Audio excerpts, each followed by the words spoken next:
Podcast with Manjeet जी और Rahul ji.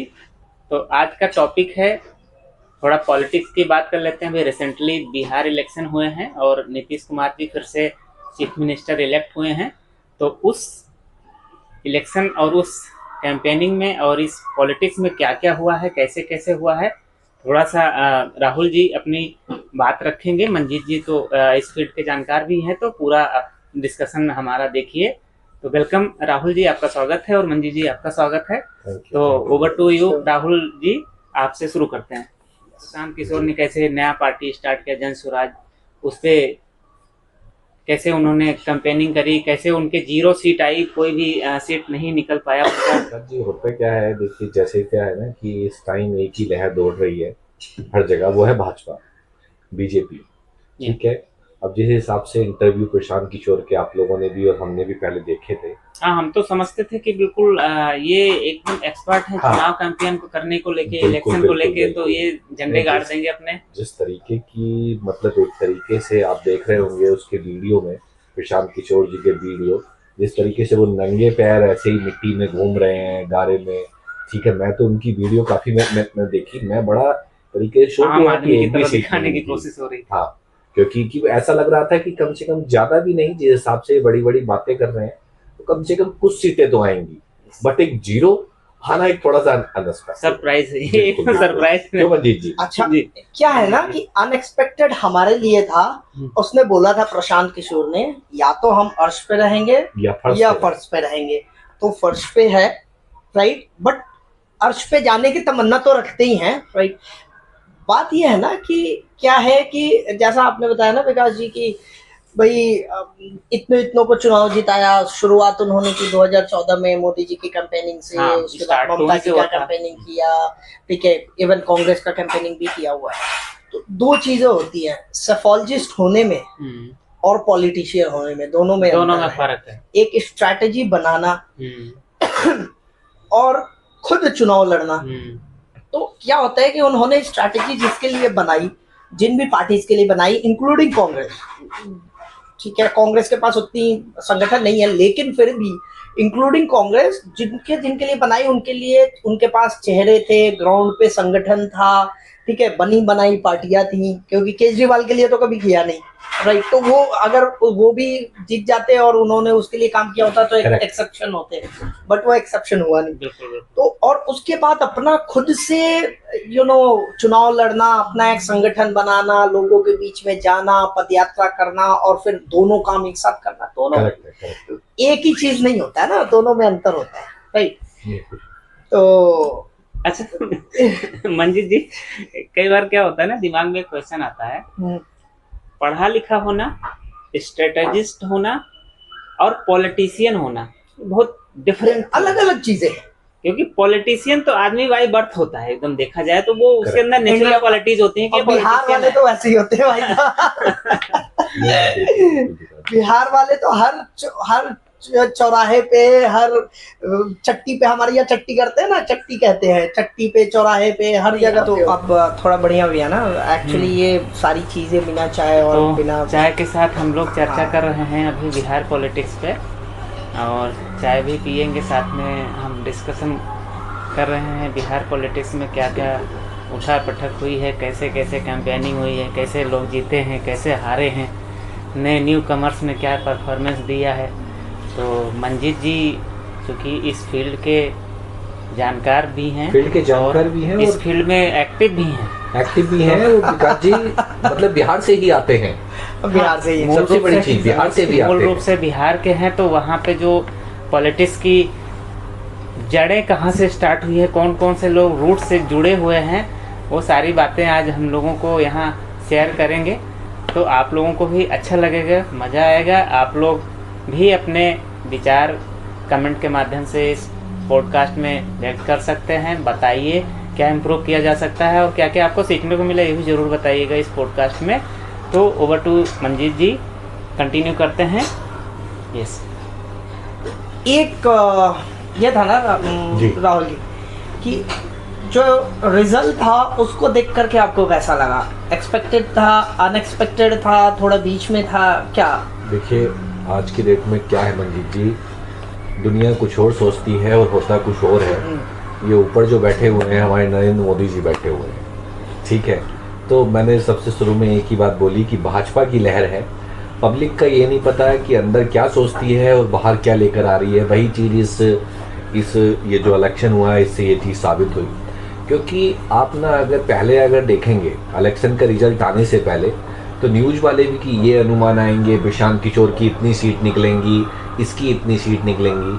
But जब एक तरीके से जब रिजल्ट का एंड मतलब जिस दिन रिजल्ट आया तो एक तरीके से बिल्कुल उल्टा ही था, बिल्कुल उल्टा ही था। प्रशांत किशोर के लिए तो अनएक्सपेक्टेड था, जीरो सीट आना कोई सोच भी नहीं रहा है, इवन मैं और कैसे अनएक्सपेक्टेड ही नहीं, एक्चुअली वो जितने भी सीट्स लड़े थे आई डोंट रिमेम्बर, 3 सीट पे बस उनकी जमानत बची है, 3 सीट पे जमानत, बाकी सारी पे जमानत की। तो एक्चुअली क्या था, देखिए क्योंकि मेरे रिलेटिव्स भी रहते हैं, भैया भाभी सब हैं बिहार में, गांव में, तो मैंने बात भी की थी 2-4 लोगों से। देवर सेइंग कि आरजेडी का हवा, तेजस्वी का ना हवा है, तेजस्वी। और नए बच्चों में जो है ना, जो नए आफ्टर 2000 पैदा हुए हैं, अब 25 चल रहा है तो 25 साल के हो गए, मतलब 18 के बाद जिनका फर्स्ट टाइम वोटर्स या सेकंड टाइम इवन वोटर्स हैं, उन लोगों में था आरजेडी और इसका तेजस्वी का था कि भाई नया है, यंग है और बोलता अच्छा है, भले लालू का बेटा है लेकिन फिर भी। बट क्या होता है ना, कई सारे कारण हैं, एक एक करके कारण हम उसका विश्लेषण करेंगे कि कैसे हो गया ये रिजल्ट। क्योंकि एक फाइट देख रहे थे हम कि फाइट होगी। तेजस्वी एक्चुअली सारे चैनल्स और सारे एग्जिट पोल्स, ओपिनियन पोल्स बता रहे थे कि राजद जो है वो सिंगल लार्जेस्ट पार्टी होगा, मुकाबला होगा राजद और बीजेपी के बीच। स्टार्टिंग में यही लग रहा था। हाँ, दूसरा ये भी लग रहा था जैसे जो बिहार पॉलिटिक्स है, बिहार पॉलिटिक्स में जो आरजेडी लालू जी का जो पार्टी है, जो उनके बेटे तेजस्वी जी है, वो उभरते हुए और एक डायनेमिक लीडर हैं बिहार के और एक युवा नेता हैं। तो ऐसा आने वाले टाइम पे तो ऑब्वियसली वो फ्यूचर के पॉलिटिशियन हैं बिहार के, बट इस कंपेयर में क्या कहाँ चूक हुई है। तो होता क्या है ना विकास जी, इसमें सिर्फ एक किसी की मतलब प्रशांत किशोर की नहीं, काफी सारे ऐसे सेलिब्रिटी हैं जो कि खड़े भी होते हैं। आप जैसे एक एग्जांपल ले सकते हैं खेसारी लाल यादव, छपरा से, हाँ खबरा से, टाइम वो इलेक्शन ठीक है, फर्स्ट टाइम इलेक्शन, और उसमें तो बिल्कुल 100% ये था कि मैं तो जीतूंगा ही, 110% उसका जिस हिसाब से कॉन्फिडेंस भी था, क्योंकि उसके पीछे वाकई में ये कोई कहने वाली चीज नहीं है विकास की, उसके पीछे पब्लिक पागल है, उसकी जब फिल्में आती है फैन फॉलोइंग काफी अच्छी है, बट वो नहीं जीता, ठीक है। और एक 25 साल की लड़की आके, ठीक है, क्या नाम था उनका? छोटी कुमारी, कुछ और भी है, छोटी कुमारी है, हाँ छोटी कुमारी जी आके वो इलेक्शन जीत कर 7,000 से ज्यादा वोट, 7,000 वोटों से।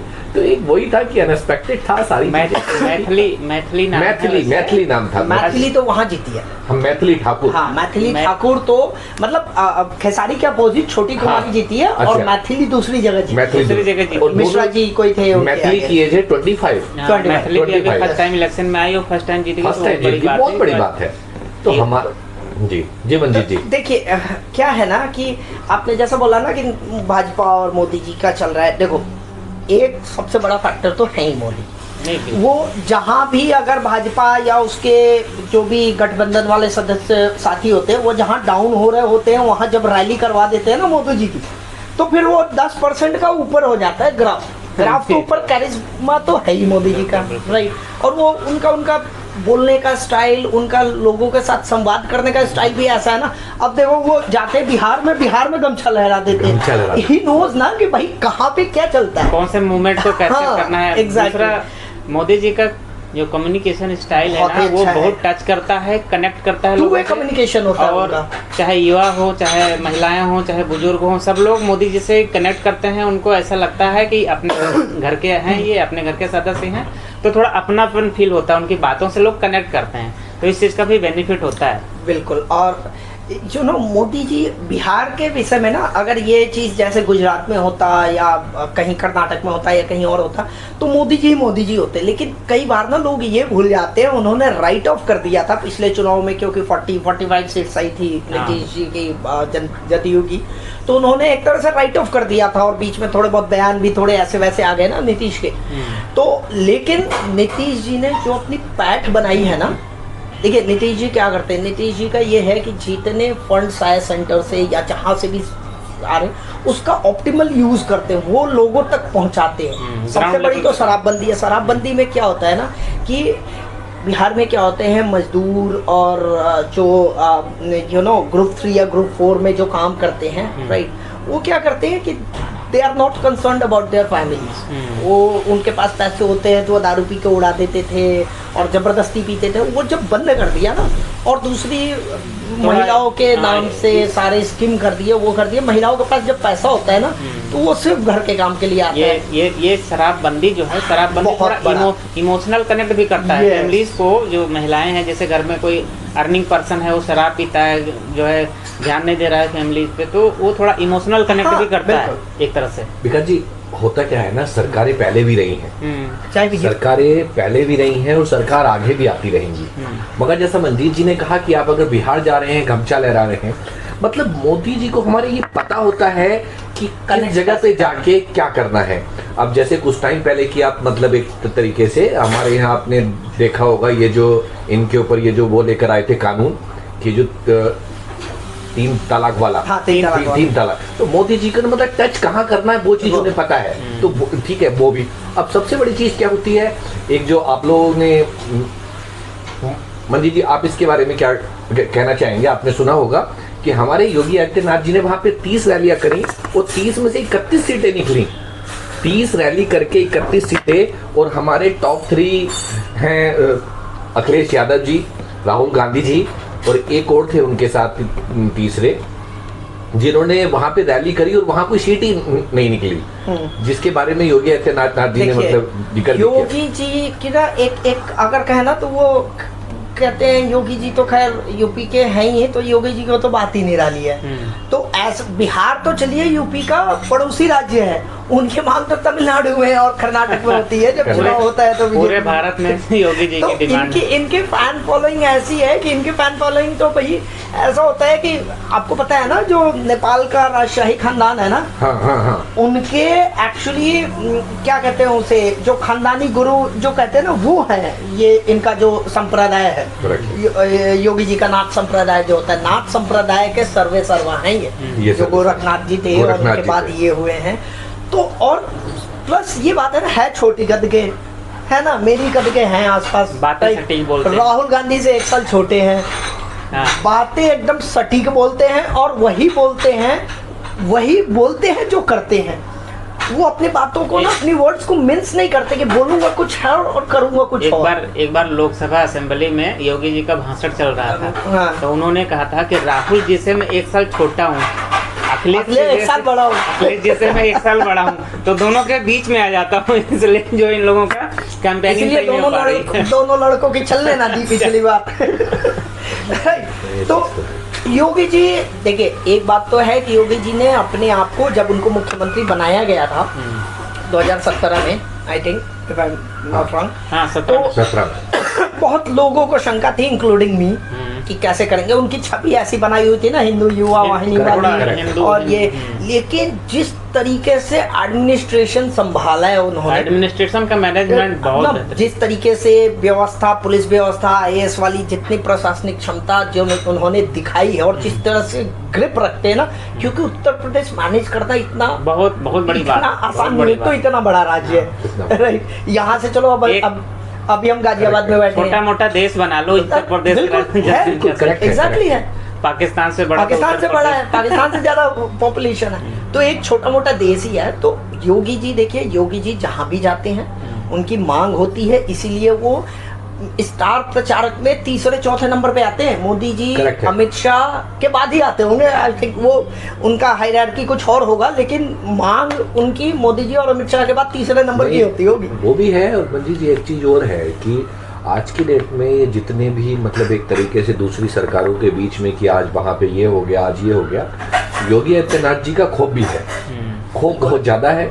मतलब ये दंगे बवाल इस तरीके का काम अगर करने से पहले उन्हें सबको पता होता है कि यार घर पे बुलडोजर आ जाएगा, क्योंकि हाँ, योगी जी की एक चीज फेमस हो गई है, बुलडोजर, कि वे क्या है, बुलडोजर चलवा। दूसरे राज्य भी अपना रहे हैं, अभी दूसरे राज्य भी अपना रहे हैं, करेक्ट है, मैं ये चीज बोलने वाला था। तो अभी नीतीश कुमार जी के बारे में डिस्कशन हुआ थोड़ा बहुत चिराग पासवान के बारे हाँ में नहीं, अब डिस्कस कर बिहार लेते पे हैं। तो अभी क्योंकि बहुत चिराग पासवान जी का इस बार जिस हिसाब से वो हुआ है, उद्गम कह सकते हैं इस बार इतना मतलब चिराग पासवान जी इस बार जो चिराग पासवान की पार्टी एलजेपी इस बार इलेक्शन में सीट्स निकाली है, वो भी एक तरह से एक अच्छा माना जाएगा और अच्छी सीट्स आई हैं उनकी, और उनकी जो हिस्सेदारी है बिहार पॉलिटिक्स में वो एक तरह से कह सकते हैं इंक्रीज हुई है, बिल्कुल। जिस हिसाब से इस कैंपेन इलेक्शन में उनके सीट्स आए हैं। तो मंजीत जी, चिराग पासवान को भविष्य में कैसा लीडर आप देख रहे हैं, और उनकी भाषण, उनकी स्पीकिंग, उनका जो डायलॉग डिलीवरी है, भाषण डिलीवरी जिस हिसाब से करते हैं, वो आपको देखिए कुछ कहना चाहें? क्या है, चिराग अगर पॉलिटिशियन नहीं होते और उनकी पहली फिल्म चल गई होती तो अच्छे सुपरस्टार होते हैं, हाँ। राइट। लेकिन एक बात है कि वहाँ वो नहीं चला। अगर देखिए जिसके साथ ना किया था उन्होंने फिल्म ना, उनके फिल्म में हीरोइन थे कंगना रनावत, दोनों पॉलिटिशियन है, दोनों पॉलिटिशियन राइट। और कंगना, मतलब क्या कहूँ, कंगना का तो मैं फैन हूँ। जिस तरीके से वो बोलती है ना, वो डरती नहीं है किसी से। नहीं। उद्धव जी से लड़ना था, लड़ ली। उद्धव जी से वो तो अगर उन्हें अपने पार्टी के खिलाफ बोलना होता तो बोल देंगे, तो भी बोल देंगे, मतलब नहीं है। तो दोनों, और जो डिलीवरी है ना, स्पीच डिलीवरी और अपनी बातों को जिस तरह रखते हैं ये चिराग, वो मुझे तो लगता है कि एक चीज और थोड़ा सा आगे ही चले गए हैं अपने पिताजी से, रामविलास जी से। रामविलास जी का एक वाक्य मैं बताता हूँ, आपको याद हो, जब पहली बार 2005 में, शायद 2000 या 2005 में, अब काफ़ी छोटे थे हम लोग उस समय, लेकिन मैं क्योंकि पॉलिटिक्स में इंटरेस्ट रखता था तो ये सारी चीज़ें नोटिस करता हूँ। तो रामविलास पासवान जी को 20 या 25 सीटें आई थी, और बीजेपी और जेडीयू जो है तब तक राजद की सरकार ये थी। 2003 और 7 के बीच की बात नहीं, 3 नहीं, 2000 या 2005 के बीच की बात है। तो जब अटल जी थे, अटल जी की सरकार केंद्र में थी। यस। तो उस समय क्या हुआ कि भाजपा और जेडीयू की सीटें मिला करके बहुमत के लिए कम पड़ रही थी। और अगर रामविलास पासवान जी आ जाते, 20-25 सीटें शायद उस समय उन्होंने जीती ली, आ जाते तो आराम से मुख्यमंत्री बन जाता। लेकिन रामविलास जी को उन्होंने अप्रोच किया, रामविलास जी माने नहीं। उन्होंने बोला कि किसी मुस्लिम को मुख्यमंत्री आप बनाएं तो हम मानेंगे, जो ये अग्री नहीं हुए, सरकार गिर गई। ठीक है, पता नहीं 10 या 13 दिन नहीं, 8 या 10 दिन मुख्यमंत्री रहे थे। फिर से चुनाव हुआ भाई साहब जी। अब उस चुनाव में जनता ने क्या किया, उनकी 20-25 सीटें गिरा के 5 पे ले आई, क्योंकि उनकी वजह से सरकार नहीं बन पाई थी, राइट। उसके बाद से उनको थोड़ा समझ में आया, उसके बाद वो एनडीए के साथ आया। और ये, लेकिन आप ये देखो कि चिराग पासवान इतने अच्छे पॉलिटिशियन बन गए हैं कि उनकी नीतीश जी के साथ अब आ गए हैं, साथ बोलते हैं तो अलग बात है, लेकिन पहले नीतीश जी के साथ उनकी नहीं बनी, ट्यूनिंग नहीं बनी कि क्यों आप मुख्यमंत्री हैं, क्यों पलटते रहते हैं और ये करते थे। लेकिन उन्होंने भाजपा का साथ नहीं छोड़ा। एक बात ये भी कहा जाता है कि जब रामविलास पासवान जी थे तो उनका भी किसी के साथ ना मतभेद होता था, ना किसी के साथ इतना जुड़ाव होता था। वो जहाँ भी उनको अपॉर्चुनिटी दिखती थी, जहाँ भी उनको लगता था कि उनको मंत्रालय मिल जाएगा, उसी दल के साथ वो अपना गठबंधन कर लेते थे। तो मीडिया में मौसम विज्ञानी कहा जाता था, उनको पता है कि मौसम कौन सा होने वाला है, राइट। तो लेकिन चिराग जी का ये है कि चिराग ने अच्छा परफॉर्म किया। 29 सीटें मिली थी, 35 मांग रहे थे, 29 मिली थी, उसमें से 19 जीते, राइट। तो चिराग, अब ये देखिए कि जब चलती है ना लहर, देखिए 2 चीजें होती है बिहार में, तो कहा एक कास्ट कॉम्बिनेशन होता है, ठीक है। अब कास्ट कॉम्बिनेशन में भी ठीक है बीजेपी और जेडीयू का गठबंधन, कास्ट कॉम्बिनेशन तो इसमें भी बिहार में है। तो ये गठबंधन उसमें भी ठीक है। अब जेडीयू, अब राजद और कांग्रेस और सीपीआई वाले ये क्या करते हैं ना, वो सिर्फ एमवाई लेकर के चलते हैं, एमवाई लेकर के। और कई जगह विश्लेषण में ये आया कि भाई तेजस्वी यादव सिर्फ एमवाई लेकर चल रहे थे, वो अगड़ी जाति और नीचे वाली जो शेड्यूल्ड कास्ट और वो होती है ना, वो दोनों की दोनों उनसे नाराज हो गई थी। करेक्ट है। तो इन्होंने अपना असर दिखाया। करेक्ट। तो और कांग्रेस की तो ये मतलब अब तक के सारे चुनाव में सबसे बुरी हालत हुई है, 5 या 6 सीट मिले, बहुत ज्यादा। तो इन शॉर्ट में ये कह सकता हूँ कि चिराग पासवान का मैं भी फैन हूँ। जिस तरह से वो डायलॉग बोलते हैं, जिस तरह से भाषण देते हैं, और जिस तरह से पब्लिक में अपने आप को प्रेजेंट करते हैं, चिराग पासवान जिस तरह से पब्लिक के बीच में अपने आप को प्रेजेंट करते हैं, वो कमेंडेबल है और वो अप्रिसिएबल है। और इस वजह से उनकी जो रैंकिंग है पॉलिटिशियंस में, उनके रैंकिंग है ऊपर बढ़ती वो बढ़ती जा रही है। तो बहुत अच्छे पॉलिटिशियन आने वाले टाइम में भी बन सकते हैं, उनके अंदर क्वालिटीज हैं। कुछ भी ऐसा लूज टॉक्स नहीं करते हैं कभी भी वो पब्लिक में। तो चिराग पासवान के लिए अच्छे फ्यूचर हैं। और आप ये देखिए ना कि जिस समय नीतीश से उनकी नहीं बन रही थी, तब भी उन्होंने बीजेपी के साथ नहीं छोड़ा। उन्होंने एक बड़ा फेमस अपना एक वो दिया कि मैं तो मोदी का हनुमान हूँ, मोदी जी का हनुमान हूँ। तो वो ना पॉलिटिशियन बन गए, उनको पता है कि कहाँ से कब रखना चाहिए, कहाँ कितना रखना चाहिए, कहाँ से बिगाड़ना चाहिए, तो वो सब कुछ पता है। और वो बार्गेनिंग करके बीजेपी से कितनी उनको सीटें चाहिए, वो बार्गेनिंग भी अच्छा कर ले रहे हैं। अभी 29 सीट्स पे वो इलेक्शन लड़े, तो बार्गेनिंग करके अच्छी सीट्स पे वो लिए, 19 सीटें जीत गए। और ये सोचिए कि अपने चाचा से उनके चाचा से झगड़ा करके अपना पार्टी बनाएंगे, को खड़ा करना। यस, नया पार्टी बनाया। रामविलास जो एक्चुअल एलजेपी थी, लोक जनशक्ति पार्टी, वो तो चाचा जी ने ले लिया, राइट। तो उन्होंने एलजेपी रामविलास बनवाया, ब्रैकेट में आरबी लगा के। जीतने के बाद मैंने वो उनका पढ़ रहा था, उनके चाचा जी ने भी उन्हें शुभकामनाएं दी हैं। बिल्कुल। नहीं, ये तो चलो पॉलिटिक्स ये तो देंगे जीतने के बाद तो शुभकामनाएं। मोदी जी जीतते हैं तो राहुल गांधी भी शुभकामनाएं दे देते हैं ना। ये थोड़ा गड़बड़ है। ये मैंने नोटिस करने वाली बात है। जब भी मोदी जी जीतते हैं तो राहुल गांधी कभी शुभकामनाएं नहीं देते उनको। जो भी दर्शक देख रहे हैं वो कमेंट करके बताइएगा कि ऐसा कभी हुआ है क्या कि राहुल गांधी जी ने कभी शुभकामना दी हो बीजेपी को जीतने की। अगर हम भूल रहे हैं तो देखते हैं, अगर कहीं दिया हो कभी। लेकिन ज्यादातर पॉलिटिशियन क्या होता है, एक पॉलिटिशियन जीतता है तो जो हारने वाले हैं या विपक्षी दल जितने भी हैं, वो लोग सब शुभकामनाएं देते हैं कि चलिए अब आपको मौका दिया है जनता ने, तो आप अपने 4-5 साल का जो आगे का टर्म होता है उसको पूरा करिए, दिखाइए, काम करिए, विकास करिए। लेकिन राहुल गांधी ने कभी ऐसा किया है ये तो हमें याद नहीं आ रहा। आप लोगों में से किसी को याद हो तो बताओ।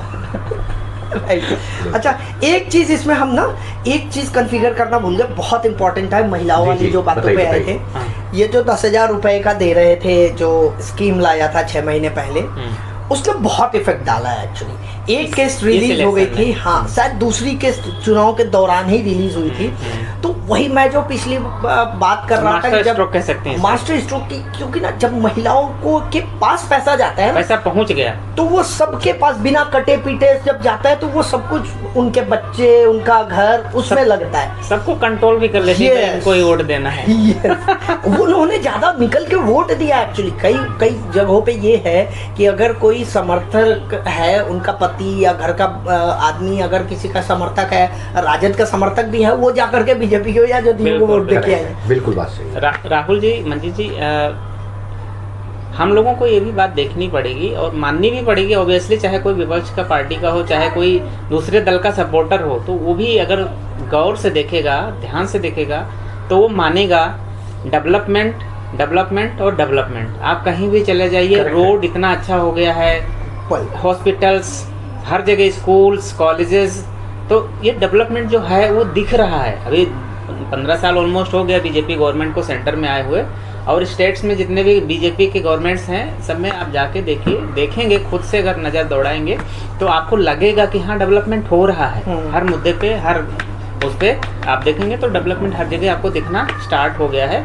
तो ये भी एक फैक्टर है कि लोग अब जुड़ रहे हैं बीजेपी से, उनको दिख रहा है कि हाँ डेवलपमेंट कर रही है गवर्नमेंट, ये पार्टी, तो उसको वोट भी दे रहे हैं। तो उनका जो बेस है, कोर वोट है, वो बढ़ता जा रहा है, उसकी जो संख्या है वो बढ़ रही है। कोर वोट का तो ये है कि दिल्ली में आप देखो कि 2 बार 3 बार केजरीवाल जी जीते, लेकिन फिर भी बीजेपी की जो वोट परसेंटेज है वो 36 के आसपास रही है, 35-36 के आसपास रही है। उनका परसेंटेज कम नहीं हुआ है। वो हर बार होता ही है कि कोई नई पार्टी आ रही है तो कांग्रेस का वोट बैंक लेके चली जा रही है। एक ये बड़ी प्रॉब्लम है। बीजेपी का कोर वोट बैंक इधर उधर नहीं जाता है, ऐड ही हो रहा है, लोग दूसरी जगह से जुड़ रहे हैं, इसलिए इनके सीट्स बढ़ रहे हैं। क्यों नहीं जाता है? एक चीज इस पे कर लेते, क्यों नहीं जाता है बताइए। सबसे बड़ी, अच्छा राहुल जी आप बताइए, सबसे बड़ा उसका फैक्टर क्या है कि उसका वोट बैंक क्यों नहीं जाता है? एक सबसे बड़ा फैक्टर आज की डेट में मैं अगर बात करूंगा तो सिर्फ एक ही फैक्टर है, वो है नरेंद्र मोदी जी खुद से।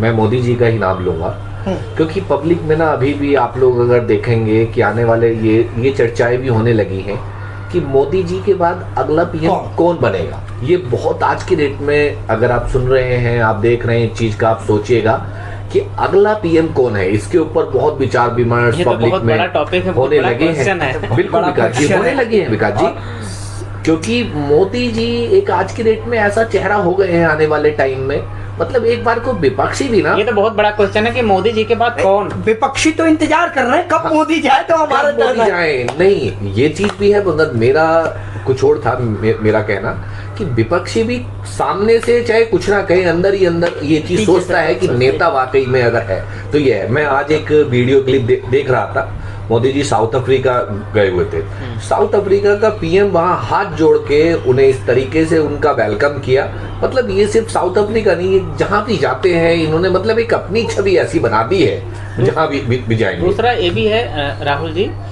आप 10 नेताओं के क्लिप्स लगा लो, वीडियो लगा लो, साथ में उसमें नरेंद्र मोदी जी का भी लगा लो, एक करेक्ट है, एक साथ देखो अलग ही क्या बोल अलग रहे हैं, क्या डायलॉग दे रहे हैं, क्या भाषण दे रहे हैं, उनकी बात करने की शैली कैसी है, वो क्या बोल रहे हैं, आपको खुद ही लगेगा कि भाई ये बंदा तो पॉलिटिशियन अलग ही है, उनके डायलॉग डिलीवरी, कम्युनिकेशन स्टाइल। आपने जो क्वेश्चन किया, हाँ। आपने जो क्वेश्चन किया, मेरा तो इसमें ये मानना था, आप बताएं आपका क्या कहना है। देखिए, मैं मोदी जी तो है, मोदी जी की एक करिश्मेटिक पर्सनालिटी है, वो है, लेकिन मुझे जो लगता है कि बीजेपी के कोर वोटर्स बीजेपी के छोड़ के क्यों नहीं जाते हैं, इसलिए कि बीजेपी एकमात्र ऐसी पार्टी है विद इन इंडिया जो एक आइडियोलॉजी पे चलती है, जो सनातन, जिसकी है आइडियोलॉजी। देखिए, राजनीति करते हैं, सब करते हैं, लेकिन उसकी आइडियोलॉजी है सनातन वाली, सनातन, हाँ। बेस नहीं छोड़ते, राइट, तो वो अपना बेस नहीं छोड़ते, इसलिए उसके जो आइडियोलॉजी वाले वोटर्स हैं वो कहीं नहीं जाते। हाँ, उनको कभी भी आइडियोलॉजी ओवरनाइट चेंज नहीं होती ना, नहीं। आइडियोलॉजी, इसलिए मुझे आइडियोलॉजी बड़ी, ये शब्द भी अच्छा लगता है और उसको फॉलो करना, उसको अपने लाइफ में इंक्लूड करना भी बड़ा अच्छा लगता है कि बीजेपी कुछ तो लेके चलो। स्टार्टिंग से बीजेपी अपना जो आइडियोलॉजी नहीं छोड़ी है, दो जो उन्होंने सिद्धांत बना लिए हैं, वो सिद्धांत पे ही चल रही है, पार्टी सिद्धांतिक पार्टी है, तो इस वजह से जो उसके कोर वोटर है उनको कभी भी दुख नहीं पहुंचा, कभी ठेस नहीं पहुंचा कि अरे ये पार्टी भी ये कर सकती है, ऐसा बोल सकते हैं, ऐसे लीडर्स कर सकते हैं, नहीं, ऐसा कभी नहीं हुआ। जो सिद्धांत स्टार्टिंग में उन्होंने बनाया है हिंदुत्व को लेके, देश को लेके, डेवलपमेंट को लेके, तो जो वो सिद्धांत पे काम कर रहे हैं वो आज भी कर रहे हैं और उनके एजेंडा में भी वो शामिल रहता है, तो सबको लगता भी आगे भी करेंगे, तो इसलिए जो उनके कोर वोटर हैं वो हमेशा जुड़े रहते हैं और बाहर के लोग जो इन्फ्लुएंस होके आ रहे हैं वो जुड़ते जा रहे हैं, इसलिए उनकी जो है मेंबरशिप और बढ़ती जा रही है। और ऐसा वो आइडियोलॉजी अपनी छोड़ इसलिए भी नहीं सकते क्योंकि उनको पैदा करने वाली जो ऑर्गेनाइजेशन है ना आरएसएस, तो वो होने नहीं देगी, इसीलिए वो आइडियोलॉजी साथ में लेकर के चलते हैं, क्योंकि उसको छोड़ के जहाँ इधर उधर भटकेंगे तो फिर उनका हाल भी होगा कांग्रेस की तरह। लास्ट इलेक्शन जो लोकसभा का इलेक्शन हुआ, थोड़ी इधर उधर की बातें हुई थी, इस चक्कर में उनकी सीट्स कम आ गई थी, तो चूंकि वो फिर से बीजेपी जाके आरएसएस से जो है वो भी कोलैबोरेशन कर ली है। होता क्या है, दूसरी पार्टियां जैसे भी मंजीत जी ने कहा कि ये अपने बिल्कुल उस पर चलती है आइडियोलॉजी पर दूसरी पार्टी अगर इलेक्शन है ना तो वो किसी को भी गधे को भी मतलब एक वो कहावत है वो, बट एक तरीके से भाजपा, बिल्कुल आपने सही कहा। मैं अभी कुछ टाइम पहले योगी जी का एक इंटरव्यू देख रहा था, तो एक न्यूज़ एंकर इनसे पूछती है, सर आप मतलब एक मुस्लिम के लिए आप जो है हिंदू के हैं मुस्लिम के हैं, आप किसकी मानते हैं? तो योगी जी ने इस पर एक बात बोली थी कि मैं मुख्यमंत्री सबका हूँ, मुख्यमंत्री सबका हूँ, चाहे वो हिंदू हो, सिख हो या मुस्लिम हो या ईसाई हो, जो चेयर है तो वो मैं सबका हूँ, मैंने किसी के लिए गलत नहीं किया, बट मैं एक हिंदू हूँ। हाँ, अपनी पर्सनल आइडेंटिटी, वो बात उनकी एक बड़ी चीज है, एक अच्छी लगती है। वो है एग्जैक्टली क्योंकि थोड़ा सा ये चला था ना कि आप सनातन कहोगे खुद को, हिंदू कहोगे खुद को, तो आप फिर थोड़े से प्रिमिटिव हो जा रहे हो, आप दकियानूसी हो जा रहे हो, तो ये सारी बातें, क्योंकि अगर एग्जैक्टली अगर देखा जाए हिंदुत्व क्या सनातन को, तो फिर सनातन से ज्यादा साइंटिफिक और ज्यादा मॉडर्न कोई नहीं है, लेकिन वो कुछ कुरीतियां आ गई हैं पिछले 500, 600, 700 सालों में हमारे यहाँ, जब से आक्रांता और सब आए, तो उस वजह से वो कुरीतियों को, डकियानुसी बातों को वो part and parcel of our life बन गई हैं। तो उसको अगर दूर कर दोगे तो फिर कुछ नहीं है। सनातन से जो वे ऑफ, क्योंकि एक सुप्रीम कोर्ट ने दिया था ना फैसला कि हिंदुइज्म जो है वो एक रिलीजन नहीं है, it's a way of life. Way of life. कोई भी हिंदू है, जो भी किसी भी धर्म का बंदा अगर खुद को कहता है कि मैं हिंदू हूँ, तो he is right in saying so. बिल्कुल, हर चीज जो भी आप देखो, जो भी रीतियां हैं, जो भी सब साइंटिफिक है, कहीं ना कहीं सब है, कहीं ना जो कहीं कुरीतियां नहीं है उसकी छोड़ के उसको अच्छे से समझो, तो उसमें कहीं ना कहीं वो हर चीज़ जुड़ी हुई है, सब साइंस से जुड़ी साइंटिफिक चीज़ें हैं। क्यों चीज़ कैसे क्यों करना है, कहाँ करना है, कब करना है, सब चीज़ जुड़ा हुआ है। तो ये बहुत बड़ी क्या खाना पीना है, सब कब खाना है, किसके घर जाना है, किसके साथ नहीं जाना है, किससे दोस्ती करनी है, किससे नहीं करनी है, किसके साथ बैठना है, किसके साथ नहीं बैठना है, ये सारी चीज़ें अगर देखेंगे तो अब कंक्लूजन में हम ये कह सकते हैं, हमारी जो डिस्कशन आज चर्चा का विषय बड़ा अच्छा लगा, पॉलिटिक्स पे रहा है। तो बिल्कुल मंजीत जी आपका थैंक यू, और राहुल जी आपका भी थैंक यू। Thank you. तो आप लोगों का भी थैंक यू, आप लोग ये वीडियो देखे हैं, देखिए और कैसा लगा आप लोग अपने विचार भी बताइए। मैं लास्ट में एक चीज और बोलूंगा आपसे, कुछ कहना चाह रहे हैं जी। मैं एक चीज और आप जनता से बोलना चाहूंगा, हलवे का मौसम स्टार्ट हो गया है तो खाते रहिए। Thank you. तो अभी इन्हीं सारी बातों के साथ अभी ये वीडियो यहीं पे समाप्त करेंगे। तो आप लोगों का बहुत बहुत धन्यवाद। चैनल को सपोर्ट करिए और सब्सक्राइब करिए, लाइक्स फॉलो करिए, और फिर मिलते हैं किसी दूसरे टाइम, दूसरे वीडियो में, किसी दूसरी पर्सनालिटी के साथ, और हम लोग भी बैठेंगे फिर और किसी टॉपिक पे चर्चा करेंगे। तो बहुत बहुत धन्यवाद। Thank you. धन्यवाद, थैंक यू।